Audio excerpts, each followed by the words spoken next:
Here's 5 reasons alcohol is making you gain weight that have nothing to do with calories. Number 1 is calories. I'm sorry guys, wish I could get around it, but truthfully, many of these options have more calories than a soda. That said, remember, you can fit almost anything into your diet if the calories add up. But that's not why alcohol makes it hard. These reasons are. The first thing is, you probably don't measure it. This is one standard drink. And even though this doesn't look much different, this is actually 1.5 standard drinks. And I bet when you pour your own wine, you probably have something closer to 1.5 or even 2 standard units of alcohol. Number 2, sugar. But not the sugar in this bag, the sugar in your blood. In the short term, alcohol lowers your blood sugar, making it more likely you're gonna crave ultra-processed, hyper-palatable, easy to overconsume foods. But in the long term, it raises your blood sugar, which can set you up for a multitude of different metabolic problems, the primary of which is diabetes. If alcohol lowers your inhibitions at the bar, at work, or when you're tweeting violently in the middle of the night, it also lowers your inhibitions in the pantry.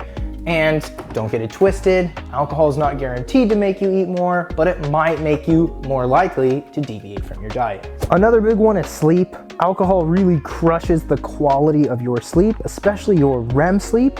And generally speaking, the more REM sleep you get, the better it is for appetite regulation, for sticking with your diet, and for feeling recovered when you're in a state of nutrient deficiency. The last one's crazy and it involves your brain. It's alcohol's effect on the AGRP neuron. This is a neuron that plays a big role in food reward, and alcohol actually keeps this thing turning on even in the presence of food. Typically when you eat and release leptin, the AGRP neuron activity goes down, telling your body you're feeling well fed. But if you've been drinking, that neural activity stays in overdrive, making food reward that much more tantalizing and making sticking to your diet once you start drinking really, really hard. But here's the cool thing about fat loss. It really does come down to calories.